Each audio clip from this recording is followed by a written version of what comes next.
Hello, I'm Laura Knights, CEO of Knights Consulting, creator of BlackWomanLeading.com, and the host of Black Woman Leading, the podcast. This podcast amplifies the needs and experiences of Black women leaders in the workplace with a holistic focus on three core areas: leadership development, mental wellness, and relationship management. Our ultimate aim is to help Black women learn, heal, and grow in their leadership capacity. Hey there, before we get started with the next podcast episode, I wanted to let you know that enrollment is now open for our January 2025 cohorts for both the early career and the mid-career programs. Now, our programs provide just-in-time support based on where you are along your career journey. In our programs, they are holistic in nature. So yes, we will create leadership development plans. You will get training to strengthen your leadership skills. You'll get coaching. You'll do all this in community and through the unique lens of your experience as a Black woman. But we won't just focus on your career. We'll focus on you and your holistic success. So we'll talk about your wellness. We'll talk about resilience, overcoming burnout, and you'll also create a self-care plan in our programs. So whether you're early career, developing those foundational leadership skills, or mid or senior level, really looking at strategy and what's next for you in this season of your career, we have something for you. Now, our programs also include a ticket to our annual leadership conference, Black Woman Leading Live, happening in May 2025. So you can visit our website at www.blackwomanleading.com. Click on the program's menu header and you'll see the options and also the next steps to explore if our programs are right for you.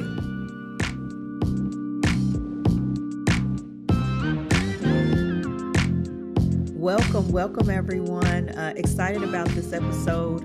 We are talking about rising above injustice in the workplace with Leah Davis. Leah, welcome to the Black Woman Leading podcast. We are so happy to have you. Grateful to be here today with you. Thank you for having me on this wonderful podcast. Awesome. So we're going to get to know a little bit more about Leah and dive into this discussion today. But before that, let me give you the official about Leah. Leah Davis is a wealth and wellness coach dedicated to empowering people of color by mastering their money mindsets, financial habits, and behaviors. Her coaching programs offer accessible and comprehensive education grounded in empathy, enabling her clients to achieve economic empowerment and personal autonomy. Leah has over 10 years of experience in the financial and nonprofit sectors, during which she has guided numerous families toward financial stability. In her private practice, she predominantly serves Black, Indigenous, Latina, and all women of color, with a special focus on addressing the needs of those impacted by gender-based and childhood domestic violence. And how we met, you all have heard me reference our self-care Sundays that we do in our Black Women Leading community. Those are open to our alums, our current participants. And so I was looking for someone to talk about financial wellness, and I was Googling. And here comes Leah Davis popping up on my Google search. And after kind of looking at her website and looking at her holistic approach, which really identifies with our way of doing things, I reached out to her. So she did a self-care Sunday around financial wellness for our community. It was well received. She got them all in the scoop of the type of professionals they need. We did a little bit of heart work and head work. And it was a thumbs up from our participants. So I invited her back. And when we did our intro, Leah shared a little bit about her journey, and that although her work is in this financial coaching, she has a broad range of experiences for us to bring to the community as a Black woman leading. And so that's how we got to this topic based on, some of Leah's life experience and her purpose work in the world. So excited to jump into this topic today and hear her wisdom on this. So Leah, again, welcome. We always get started, before we jump into this topic, we always get started with this question. What does the phrase Black woman leading mean to you? And can you just share a little bit about your journey as a Black woman leading and how you came to this current space doing the work that you're doing now? Wonderful, excellent question.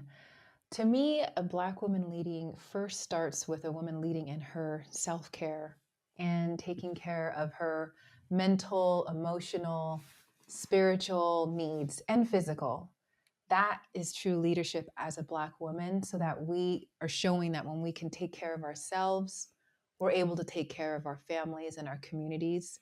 So for me, that's what it truly is at the core. And then outside of that is, of course, for me and many of the women that I've been coaching over the years, is being that woman taking the lead within their family to end the generational poverty, to open up the gateways for that generational wealth, to end the generational trauma, and to focus on what our ancestors also brought us, which is the strength, perseverance, and love, and Yeah. tapping into that and bringing that conversation to our children and our families and community. To me, that's what Black women, what it means for Black women to lead. And then that just seeps out into everything that we do. Yeah. And there's no stopping us when we're coming from that place. Absolutely, absolutely. And even though we're going to kind of talk about this rising above injustice in the workplace and hear some of your story, I would love to just hear how you got into this work of kind of empowering people, women of color financially. Share a little bit about that journey, because I think that's really interesting for people to hear as well. Yes, thank you. As I look back on my life experience, I've always been one to notice when things were just not okay. And as I look back and I think about my childhood, I was raised as a Jehovah Witness growing up. And at a very young age, I just remember seeing and observing and feeling that things were not okay, Mm. and how the organization was, the leadership in the organization, how families and women and children were treated. And so I questioned it. And then I left it when I was 16 years old. So Wow. at a young age, I was already deciding what would work for me and what wouldn't, which is interesting along the ways, then as a young single mom, when I was looking to provide for my child, and then realizing when I got a job at a semiconductor company in the Silicon Valley, back when it wasn't super huge like it is now in San Jose. And I was seeing people that looked like me and they were doing so well. And I was wondering, how do they do that? How are they driving these fancy cars? Because I didn't grow up with that. We grew up as low income, working class, low income family. And so we struggled. And I didn't have any education. So between the religion and not having the support, and the religion did not believe in having young adults focus on going to college or to earn a significant income. It was very much focused on the religion and the Bible and doing X, Y, and Z, or else you're going to be a sinner, right? So when I was exposed to people that had a different way of thinking and being in life, that opened up curiosity for me. Mhm. And then so in my mid to late 20s, I started trying to figure out what I could do as a career. And then I was approached, someone found my resume from a financial firm, and I thought, well, I could be a financial advisor. And I knew somebody who was in my circle of friends, and I saw how successful he was. Now, mind you, he was a white male, didn't know about any of that back then. But I was like, he's doing it, I can do it. And all I got to do is get licensed, and then I'm going to learn all about money. So, in my mind, that's what I had to do. And you pointed out earlier how for their Self Care Sunday, I talked about the different financial professionals available. Yeah. I didn't have the education then. So, I thought a financial advisor and being in that role was going to really teach me about money, not realizing it was more of a product driven, and not an educational driven component of being in financial services, or career, I should say, not component. And so once I realized that, and as I was meeting other women along the way at my networking groups and meetings I was going to, I thought, no one is serving these women. Who's talking to them? And I was having these amazing conversations. And at that time, at that company I was at, I was asking for support on marketing materials so I could reach the market of women of color, and they didn't have anything. There Wow. was nothing out there at that time, in 2011, 2012. It's changed a lot since then, not enough, of course. And so then that's how I started focusing on women of color. And at the time, I was just thrilled right now when you said how you Googled and you found me, because I was looking back then, I was looking on Google trying to find any information about financial anything for women of color. And I found one research study done by the American College, and I reached out to the women that were behind that study, and Wow. I was like, I love this. And then eventually, I left financial services in that role because it just was not working for me. I was not getting the support that I needed. And then I met my mentor who then talked to me about financial coaching. And I was actually coached by somebody in her program that needed to get their coaching hours to get certified. And when I went through that process, I realized, oh my goodness, this is exactly what I needed. And if I needed that and I was a financial advisor, Wow. think of all the women out there who didn't have the exposure to financial services like I did, and myself before I became an advisor. So that's how I became a certified financial coach. And then I started my business in 2019. I love it. And can you just in case somebody is listening, we know you've given a little bit of insight to the financial advisor route, but tell a little bit about the financial coach, because it might be somebody who needs you, that needs your services that is listening now. Yes, thank you for that question. So there's a difference between financial coaching and as a financial advisor. If you think of advisor, the word itself, advice, advisor, right? So they're advising people on what to do, telling people, making recommendations, assessing their situation, and then saying, do X, Y, and Z to meet your goal. As a financial coach, a true financial coach, and I want to point this out because there are financial advisors or investment advisors that say that Mhm. they're a financial coach.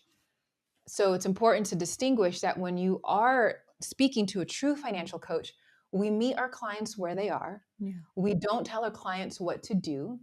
We do not pull their documents or financial statements, review them, and then give advice back. What we do is we speak and work with our clients. We do more listening than talking, Mhm. ask a lot of questions because our goal as a coach is to understand the decisions that our clients are making that are moving them towards or away from their financial goal. And then we support them and brainstorm on solutions together, creating action plans together. I'm an accountability partner. And I also support my clients as a coach with their habits and behaviors and mindset around money, Yeah. which a financial advisor does not do. Most don't. And if they do, kudos to them. Hopefully they've gotten some training out there. So that's the difference. That's what a financial coach does. And so I also provide a lot of education and resources for my clients. So like I said, I don't tell my clients what to do, but what I do with the information I provide, my clients can then make an informed decision that works for them based on what they've learned. And then I do whatever it is that they say they want to do. Yeah. And then we just go from there. Yeah, it sounds like what we do is leadership coaches and career coaches, right? But focused on the finances. I hear some heart work and some head work there happening. So I love Yep. that. I love that. So let's jump into the topic for today, because when we did our kind of call, you brought up, some experiences that you had as something that you wanted to amplify. So can you share a little bit about your story regarding rising above injustice in the workplace? Yes, I've had more than one Yeah. experience where I have risen above injustice. And I was thinking, which one do I want to talk about? Um, which one is most present for me? And I think what I do want to talk about was an experience that I had. I was working in financial services, and I had taken on a role in working with a financial planner. And this is a Black man, and I was working with him. And then shortly after my employment, the individual, he was not paying me, and I kept going, and I look back now at the time, why I tolerated it for as long as I did was because I Yeah. hadn't truly found my voice the way that I have now.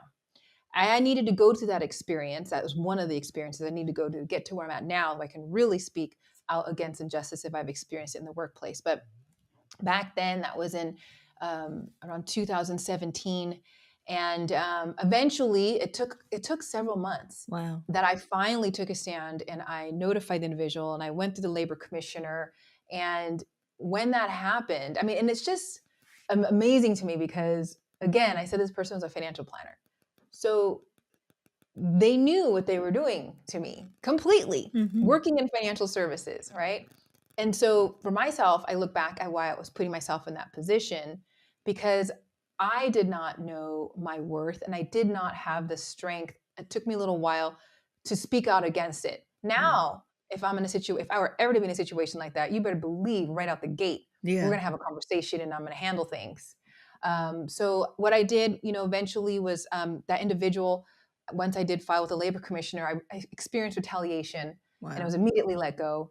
which was horrible and difficult because I had just moved and I needed that position and that income. And so it was all kind of feels for me then. It was extremely difficult to feel that betrayal, Yeah. to feel, because I felt like I had been sold something that was a lie, and then to have to face up and then take action and to do this towards somebody and to take a stand for what is right.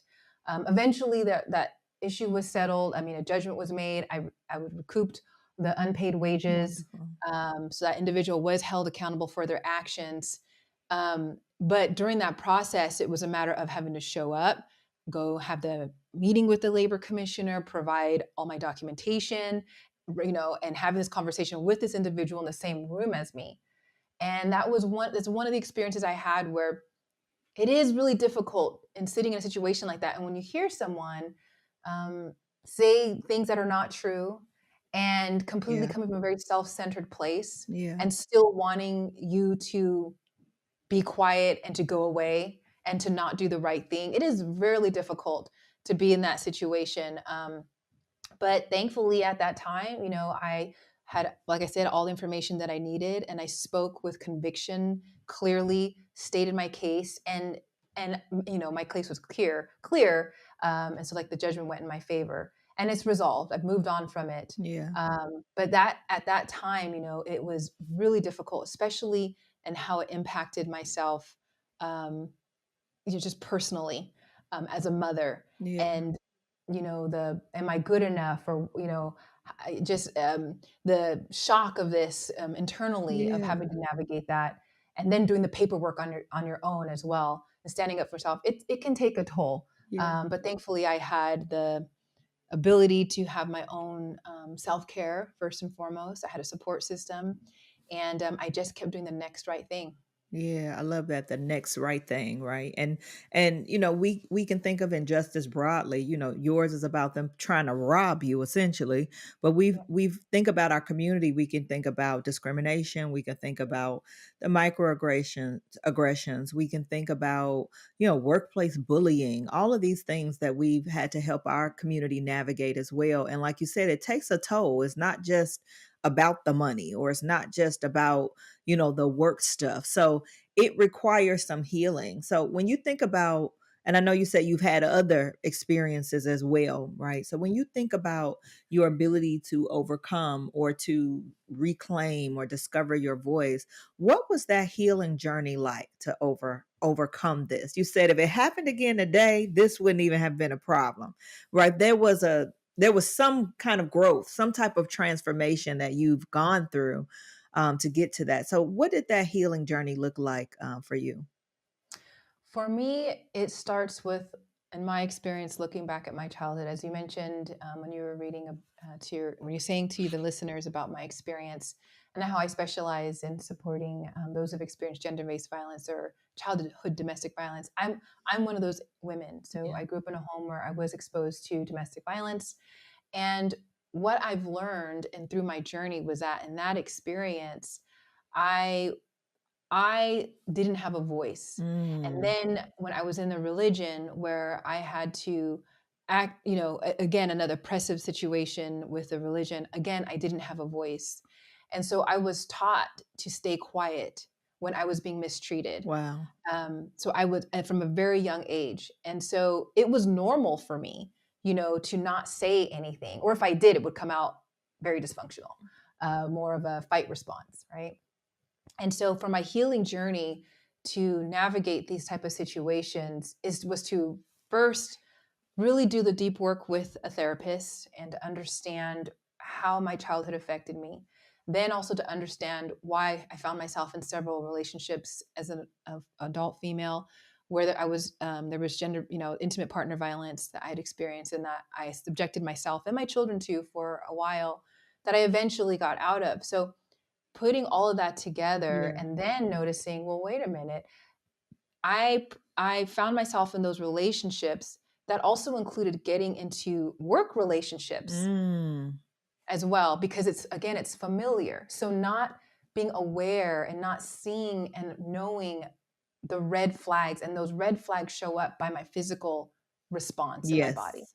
Yes. So I was not attuned to that because I was taught as a child to stuff my emotions. You know, if I got hit by my father, I better not make a sound. Yeah. Hold it in. You know, don't. So I didn't know how to identify what I was feeling. So it took, again, like I said, working with a therapist. It also took me, um, once I really began to connect with my body, I started focusing on meditation for me, and building that up from 5 minutes to 10 minutes to 15, 20. Now I meditate every day, 30 minutes.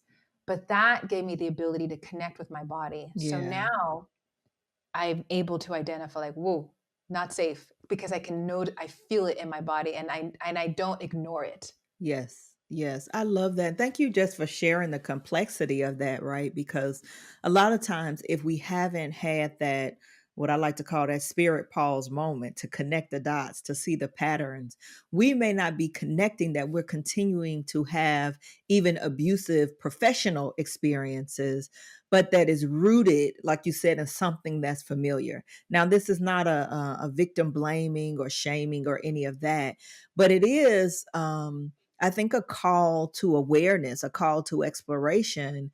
If there are these patterns, these things of familiarity, not only at work, and you mentioned in your personal life as well, that sometimes might manifest in other areas of our life. So I love that you called that out, because that someone listening, that might be a light bulb that they haven't quite Yeah. put together, and that these behaviors or ways of being were taught to suppress your voice, taught that your feelings were not important over someone else in authority or power or things of the sort. It's really powerful to have that awareness, and then to be able to take action to change that for yourself. Yes, it's made a huge difference in my life, Yeah. an absolutely huge difference in my life. Now, one thing that I've also learned too is the more that I've been working on this, I don't believe we're ever truly healed. I believe that Yeah. it's an ongoing journey. Our ability to navigate situations that are difficult, you know, how we respond to them and the duration of being Yes. dysregulated shortens. And on this journey along the way too, since I no longer seek comfort in things that are unhealthy, I really do feel the emotions, and they can be very strong now. Overwhelming, right? Even. Yes. Yes. Yes, yes. And so, but what that tells me is that I've done so much work on myself, and I also know how to take care of myself, and I also know when to create these boundaries, so that I don't keep putting myself in a situation at work, with friendships, because it goes into all areas of life. And I will walk away. Yeah. I will walk away. I will not subject myself to it, because I don't want to intentionally re-traumatize myself. Yeah. Yeah. Now you touched on these boundaries. Let's unpack that a little bit, because we find often in our work and in our coaching work with Black women that everything, a lot of the challenges people are bringing, even if it's around my next steps in my career and all these different things, there is a boundaries element to it. So, what were some of the boundaries that you had to create for yourself to kind of rise above some of these experiences that you've had? Yes, wonderful question there. So, as I think back, when I first started on my journey of just being able to navigate life better, for me, first the boundary came with, I got sober, so I Mm, stopped drinking alcohol. That was a boundary for me. yeah. I had to create that boundary with drinking a substance that I was reaching out to numb my feelings and emotions. Okay, boundary number one. And then moving forward, some other boundaries that I created at the time on my journey, and I still do to this day, which I'm actually being reminded, given the current climate we're in with this Hello. Yeah. election result, is I removed myself from listening to the news. I actually took a pause from social media for a little over a year. And I just was real intentional about who was going to be in my circle. And it had to be individuals who were on a similar path as me, who Yeah. were looking to improve their lives, their families' lives, work on themselves, and really wanted to do good things in the world. I only read books that were uplifting. I only Mm. listened to music that was calming and soothing and Yeah. joyful. So I began starting my day, right, of having these practices of, listening. For me, I listen to like different types of Kundalini yoga music or spiritual music, or, and I put that in first thing in the morning, or I move right into a meditation before I start my day.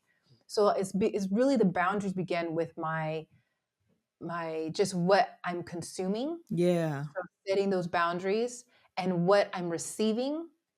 And I mean, even when I went to nighttime at bed, I mean, I just started to kind of watching some more of these, like, I don't know, criminal Yeah, yeah, drama type CSI and shows. all that kind of stuff. Yeah, Yeah. I stopped because I had been so in such a fight flight response for so long, Yeah. right? That I needed to just really, really protect myself. So that's where I started creating the boundaries. And then when it goes into, um, even the like work situations, or, noticing if certain people, I felt a certain way around them, like I don't have to go to lunch with that person. Yeah. I don't need to explain to them if I'm asked the question, "How are you?" And then put up a front and say, "Oh, I'm good." So now I learned from my mentor, and I actually said this to someone earlier today, um, on a phone call. They're like, "How are you?" And I said, "I'm feeling all kind of ways." Yeah.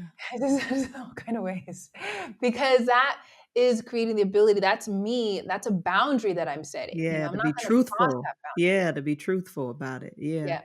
I love the intentionality too about what you consume and thinking about, our eyes, our ears, all of this is portals, right, to our spirit. And so knowing that if there's healing or recovery that needs to happen already, being very protective with what you allow to penetrate. I love the intentionality of that. As we talk about our topic today about rising above injustice in the workplace, what we see a lot of times, we have some Black women leading that come to our program because they have experienced a traumatic workplace environment, and it could be similar to yours, or discrimination, or some type of toxic culture. And we find that those experiences, without the healing practices, the self-care, the mirrors to reflect the accuracy of what they are really going through, that it starts to impact their leader identity. It starts to impact, their view of themselves. Sometimes people use the term imposter syndrome, all of these kind of things. Did you find, as you were kind of navigating and going through that experience, that your leader identity, how you saw yourself and your capabilities, or your approach to, how you showed up in the workplace in particular, impacted by that experience? How did you see that kind of manifest in your situation? Are you talking about how the results of me doing the work on myself, how it Well, I think about both sides, right? So experiencing the injustice and how that might have, impacted your identity as a leader, right? And then doing this work, this healing work, how that also impacted. Because what I like people to hear, there are people that are sometimes on that first side that's listening. They're still in very much the experience of the injustice, and maybe not on the healing side, and needing to validate that they may be viewing themselves differently, right? And having some counter message to what might be happening there, I think could be healing for people as they kind of get to the healing part of the journey. I hear what you're saying. Thank Yeah. you. Yes. So you mentioned imposter syndrome, and that is something that I recently came to realize, I would say within a past month, that is something that I was experiencing, and I still can experience it at times today, where it shows up. And for me, when I was going through those situations where there was the injustice at the work and I was facing discrimination, it's, what's wrong with me? That's the Mm. first thing that in my mind that comes up. I start saying, what's wrong with me? Why, you know, and it's pointed to myself. And that goes down to the fact, like I said, with my childhood, Yeah. because that imposter syndrome for me shows up that I feel like I have to be perfect. And that was from my childhood, because when I was perfect, everything was okay, but I Yeah. could still get harmed, right? And then if I did something by just being a kid, I was labeled as bad and I was harmed. So I had Yeah. to be perfect. I wasn't allowed to be human. Yeah. So while going through these situations where there is this injustice and the difficulties and dealing with the racism and the microaggressions, it's really easy for me to go into that place Yeah. and then to feel small and to feel like I don't belong and to feel like I'm the only one. And that just compounds. So that's what I experienced then. And so now when I notice that that can come, like I said, I just realized about 30 days ago that imposter syndrome is what I've been experiencing. Even as a business owner, the imposter syndrome shows up for me Yeah. because I can easily compare myself to other business owners. And then, well, she's got there, and how come I haven't got, what's wrong with me? Yeah. What's wrong with, right? So that is my tape in my head. And what I got to remember is that there are so many things that have been put on my path and our path as Black women, Yes. holding us back. Things that are outside of the home and in the home. And so it makes sense that it is so difficult for us to move the dial to get Yeah. ahead because we are just like, I mean, I do CrossFit and there's times when we got to pull like a heavy sled. Yeah. And that sled pull is what we're up against, that weight. And we're pulling everything with us and we're doing it with all of our might. And I got to remember that, and so that, I hope I answered your question there on Yeah. the, Yeah. where I was and how And I I navigate yeah, through. and I like to, because I hear the language from a lot of our participants too. I often like to even challenge that framework around imposter syndrome because as you are saying, it turns the full responsibility onto us. But we know that there are some systemic elements, right? Yeah. Especially at the intersectionality we have as Black women. We know that there might be personal elements. You talk about your family of origin. There might be all kinds of toxic organizational elements as well that hold a responsibility. But there is a instinct sometimes, and it can come from your family of origin. It could come from this larger systemic thing that we sit in as Black women to hold the complete responsibility for it. And that makes it impossible then not to, because like you said, you're not a human then. It makes it impossible to not have a challenge, right? So we want to call that out. And I asked you that because you have done this work and gotten on the other side, but it may be somebody listening that's still in the freshness of the injustice or whatever challenge they're experiencing and needing to hear, needing to be validated, right? That you are not crazy for how you're feeling. Um, you are not the only one, right? And that there's a broader lens that you could even look at this challenge through. So thank you for sharing that. Yes. And you just said something right when I thought it, you said it. You are not crazy. Yep. I was just thinking of a family member, and he's going through a situation at his job where he's finally filed a formal complaint as a Mm, Black man and navigating that. And he had shared with me saying, as I wrote everything down, he wrote everything down that was going on and the timeline. And he said, he just was like, I'm not crazy. Or yep. am I crazy? And then he reached out to a lawyer. And as he's waiting to hear back from the lawyer, he's thinking to himself, like, oh, I'm making this up. And there was a lot of self-doubt that he was experiencing. And I've gone through that too. Yeah. So to your point, no, I want the listener here, anyone who's listening, you're not crazy. What you're experiencing Yes. is real. Okay. So every experience that we have, it's real. Yep. Now it's a matter of, those who are still in the situation at work, like I said, when you put things down on paper, when you write it down or you Yep. type it up and you start piling it all together, it's what you're looking at and what you're seeing and what you're saying is absolutely true. And one thing that I want to encourage too is if you find yourself saying the same things over and Yes. over, if you're saying, for example, like, I don't want to be here, or I got to get out of here, or, and you keep saying it, but you're not taking action, there's a reason why it's being Yeah. said. Yeah, and people will try to gaslight you. So that's why it's so important, I think, to have those mirrors, whether it's your therapist or your community or your loved ones or your friends that can hold that mirror up for you and let you know, no, this is wrong, right? No, this has happened repeatedly. You are not crazy. So, Right. on our call, you referenced the words, and I wrote them down in my notes: peace, power, and presence, when talking about your story and talking about your journey. Can you share a little bit more about that and how those terms resonate with you? Yes, absolutely. So in the situation where there has been litigation, when it has gotten to that point, Mhm. it is difficult. Yeah.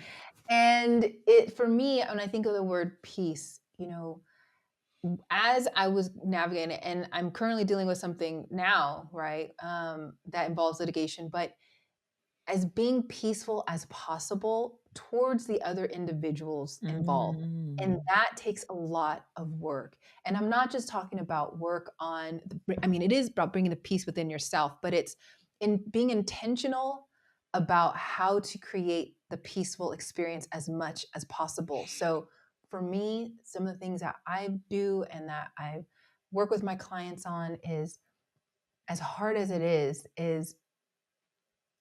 for example, going to a hearing, whether it's online or in person, it can be very activating and Yes. scary.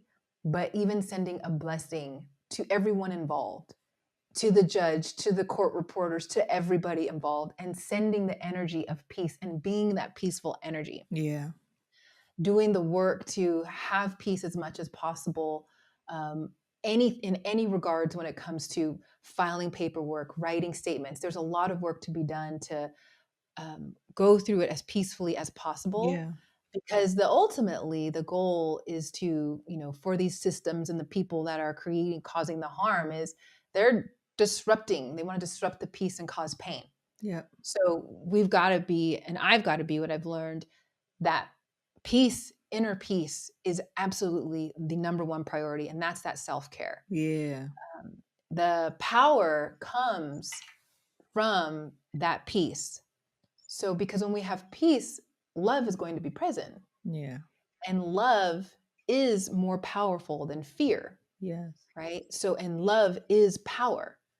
So having that peace creates that love for ourselves. We can have that power, so that when we're in those experiences, I want someone who's hearing me to understand that there is always a miracle worker Mm. involved. You don't know where they're going to come from.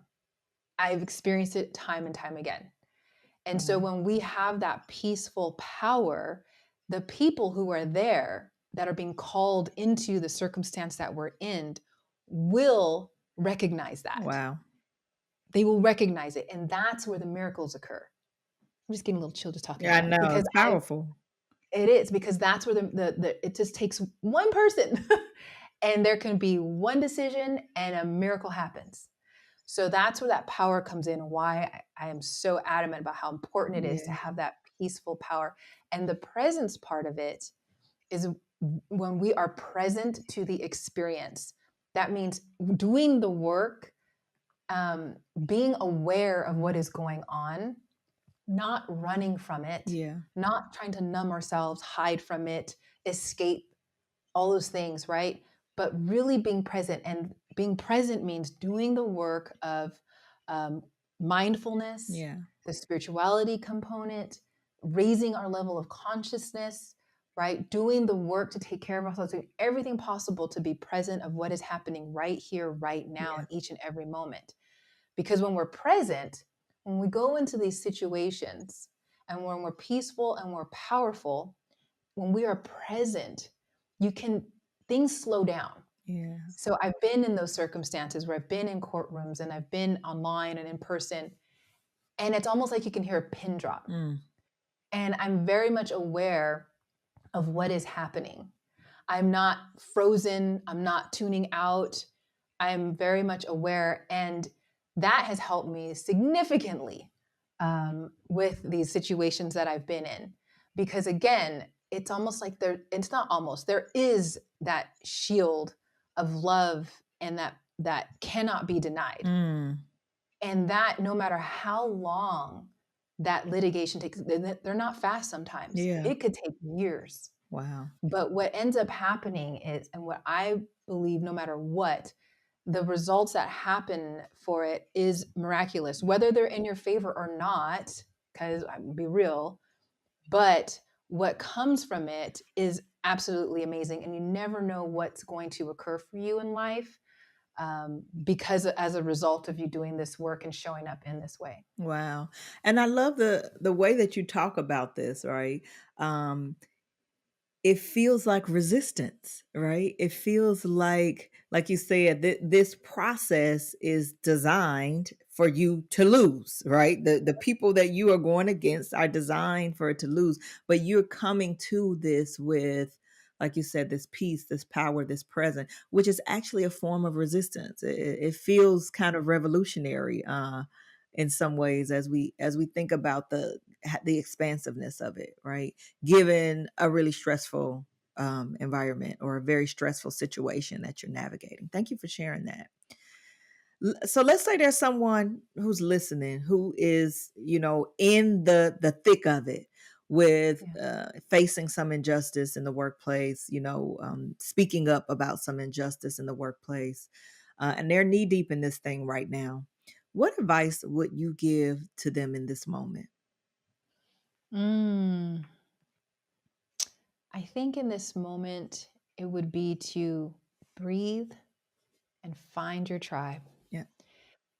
Because I would not be where I was at today if I did not find the women and the community support that helped me along the way that Yes. I could tap into. So if you are in a situation now where you're feeling absolutely alone and you don't know, there's no one to talk to, and I can't talk to anyone, it's got to find them. You got to find the people, so if it's any kind of support group Yeah. where you can start and finding that community and just start showing up and listen for the similarities and connect with someone or a group in those groups, have coffee with somebody, reach out, Yeah. just, you're not alone, right? Because there are people there who have gone through what you've gone through or something similar, that they may be that light post for you to provide you with that support and guidance and resources. You never know, because that's one of the things that creating that network for me over the years when I've gone through some really difficult times of litigation. You never know who you're going to meet, and Yep. people come through and they can be your angels. Yeah, I love that. And how fitting, because that's our season theme. Community care is critical. I do want to transition to a few of our season kind of core questions. But before that, just to bring some closure to this topic, there's so much to unpack here, of course, but we have Mhm. limited time. Are there any final thoughts you like to share on this topic of navigating injustice in the workplace before we transition to our core questions? I think as a final thought, I just want to re-emphasize the fact that for those who are possibly navigating it now or in the future, is that it's not your fault. And to just remember that these systems and things have been put in place Mhm. to oppress us, and they are working. Yeah. However, we can resist, Yeah. and we can resist by first and foremost by taking care of ourselves and taking that as supreme Yes. self-care in Yes. whichever way that is for you, so that we can continue to resist and be able to get through it, and also be that example for our loved ones. Yeah, love that. Thank you. Thank you. So, as I mentioned, season six, our theme is community care is critical, and we've already started to highlight some of those elements. I have two core questions for you on this. We really like to normalize asking for help in our community. For Mhm. some Black women, especially leaders, we attract the high achievers. They are the ones that people are often coming to for help. And so it could be a muscle that sometimes they need to build. So we look to our guests as role models in a way to normalize and to destigmatize these kind of things. So Leah, can you share a time when you've asked for help and it made the difference for you? Ooh, I am the queen of asking for help. I have He no said, that's not my problem. challenge, honey. I will ask for help. Yes. So for me, I mean, I'm a financial coach, right? Right. And I recently reached out to a dear friend of mine who's also a financial coach because I needed coaching. Yeah. So I reached out and I just said, hey, do you have capacity? I need some coaching. And then that individual said, sure. And we hopped on the phone and I was a hot mess of tears and cried my way through it. But for me, it's I realize and I recognize that the work that I'm doing is still work that I'm doing for myself. Yeah. And so for me to be the best possible coach that I can be for my clients, I got to continue to do the work that I'm sharing and coaching them through because Yes. I'm going through it. Yes. Embodying it, right? Yourself. Yeah. Yes. Yep. So that's what I do. So that's what I said. I will ask for help. And of course, I have the ability to do that because I have created that network of sisterhood. So I Yeah. have various different women that I can reach out to. And I'm so grateful for that. I love it. I love it. Here's my final one. What is your care superpower? So, what do you offer to your community that creates a safe space for them to land? Ooh. For me, it is setting the tone in those conversations. So the space I have for the women that come to me for coaching is one where they can be brave and feel safe. Yeah. And I often hear, like, I've never shared that with anyone before. So my ability to, just I think for me, it's just because I ground myself before my Yeah. sessions. I'm available. So for me, that's what I'm able to provide, and that's so important because there are very, very, very few spaces in which I can experience that Yeah. for myself, and so I'm very intentional on making sure that the women that come to me immediately feel that. Yeah, I love it. I love it. Thank you so much for being here and for sharing your wisdom. Where can people connect with you beyond this podcast? And is there anything you have going on that you want to share with the listeners? I don't have it completed yet because I'm wrapping up for end of the year. I'm getting ready for January 2025 and rolling out some programs then. However, y'all can stay in touch with me. You can find me on LinkedIn if you just Leah Davis and my certification FFC, and I pop up. Another place to stay in touch with me, and if you want to, I have some capacity to take on some new clients as I'm closing out the year. My website, Leah Coaching, Leah coaching.com. Mhm. Folks can find me there, schedule a 45-minute consultation with me. And from there, we can just decide if it's a great fit.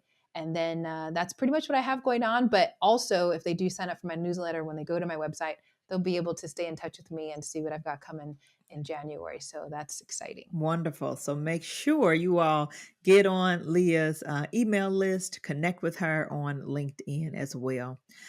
Thank you for listening to us today. If you found this information useful, please share it with a friend. We are on all major podcast platforms, and you can follow us, favorite, review, rate, comment, all the things we welcome. You can follow Black Woman Leading on Instagram, Facebook, and LinkedIn. We're just at Black Woman Leading. You can follow me personally, Laura E. Knights. I'm on LinkedIn and Instagram. You can also visit our website at blackwomanleading.com. And then finally, if you're interested in any of our corporate work where we do leadership and team development services inside of organizations, you can check out our corporate website at knightsconsultinggroup.com. We would love to connect with you in any of these ways. And until next time, be well.